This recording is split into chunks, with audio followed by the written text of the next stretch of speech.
welcome back to another season. So after all this time, we've actually reached season 3, and I feel like part of this year has already blown by so quick because we had the baby. I think it's been a few weeks now. Yeah, I think Tuesday will be 3 weeks, so this is all blowing by, and I'm out here today messing with the car because it's put some things in perspective. So if you caught the video, I was at the St. Louis Auto Show, I don't know, a couple weeks maybe before we had the kid, and I was talking to someone, and he had mentioned about the Paul Walker accident. And the one thing I didn't really follow it, I didn't keep up with any of it, but apparently his family tried suing Porsche because the tires were old, and it got me thinking, how old are my tires? Now, I keep thinking this project's only several years old, and I started thinking even at several years old, when I first kind of got it running, I had got the new wheels and I got tires. And something I learned, and I'll pass it on, don't buy tires until you're ready to drive. Because I looked on the forums to see exactly when it was I purchased the tires, and I put them on in 2006. So that already is 10 years, which makes me really sit back and think, I can't believe I've been messing with this for 10 years, and I've not even put 2,000 miles on these tires. Maybe 1,500, I don't, if even that. So what I started looking at, I wanted to find out what the date was, and they don't even make this tire anymore. This is Marangoni. I think that's how you pronounce it. It's an Italian tire. At the time I bought it, there was only German reviews. They were pretty decent. I've read different rumors that these are Pirellis, rebranded, or I think even BF Goodwrench or Goodyear, something. Regardless, it's a tire that's not made anymore. They are inexpensive. And I looked at the dates, and I finally figured out how to read the date on this. And this shows the week and the year. Now, when I got these was 2006. Tires tend to have a shelf life anywhere from 5 to 6 years based on degradation from UV and oxygen and whatnot. So these had spent a lot of time in the garage, which is why they've probably not completely rotted out. However, these were made in 2002. We're looking at a 14-year-old tire. And what I have here are, show you guys, and already looking at these tires, the rubber looks completely different. Now, these are a little bit wet still, but the way they dry out so quickly, there's no tire shine I could put on here and keep these shiny. They just always were dull, and I'm sure it's because of the rubber quality after all this time. And there's a little bit of cracking showing up in the sidewall. But now, I'm on the same size. I'm running BF Goodwrench G-Force Rivals, 255 4017. Great price on Tire Rack.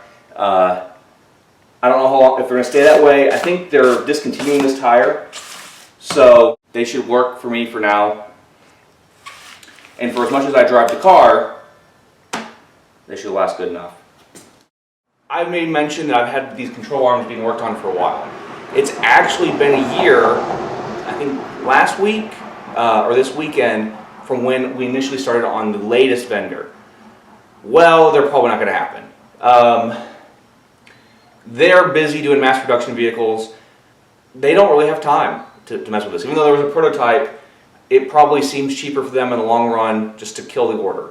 And I've thought about it, and I guess I'm fine with that. For as little as I'm driving it, even though I want to do an autocross every month for the rest of the season and try to get competitive, I don't think the arms are going to make or break me. I think the tires are going to do more, especially considering how old these are. I really think that's going to make the bigger difference. Now down the road, maybe next year, when I've got more time and more finances, I'll mess with it, but family's taking a lot of time, career's taking time. I need to keep this car from being down. So that's going to kind of minimize some of the projects I do this year. I'm going to still do a few things, got a few modifications coming up. All the projects I want to do are going to be sort of minor things, tweaks. For the most part, a lot of this season is going to be driving. We want to get some miles in the car. We want to wear these tires out. I don't want them to die from age. I want them to die from being just wore out. So that's where we're going with that. A little bit of update, some things over the winter. I put a heat blanket over on the turbo. Don't really know the results from that yet since I'm not able to drive it, but we'll try that out. I didn't think it was big enough to do an episode on. Also, the Toyota OBD scanner that we did the review of a while back, that actually helped me with a couple things. It showed me that my O2 sensor was not working. So I've got a 185 rewired O2 sensor in here. I'm going to test that out. Also, it showed me that my boost gauge was off. Now, if you remember, when I took it to the drag races, I believed I was running like 16.5, 17 PSI. I was actually running 14.5. It was telling me through the map sensor on the car what I was actually running.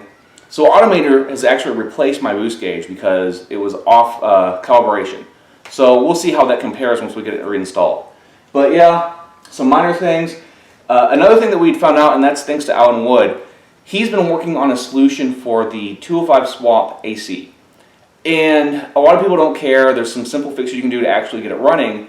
But what I had found during the last autocross is that there is a problem.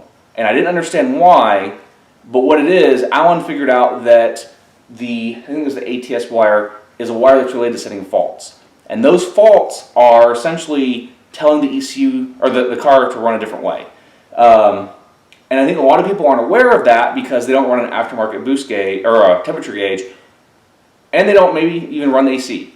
But what I found is during autocross and idling, the car runs cooler with the AC on. It runs like 185 with the AC on versus normally 195. And I can see a 20-degree gain if I'm running just sitting a lot. So as long as the car is moving, it's doing all right. So something's going on with the cooling system tied to the AC. So hopefully once he comes up with a fix, I can report back to you guys, and that will help this issue. And that's probably the big thing I'm going to do before this autocross season starts, because I want to get that resolved, which also give me a consistently working AC. And then we've got a lot of driving to look forward to. I'm going to try to hunt out some roads, take you guys along, hopefully get some nice driving runs, and more racing. So thanks for checking this out. Stay tuned. We'll see you guys next time.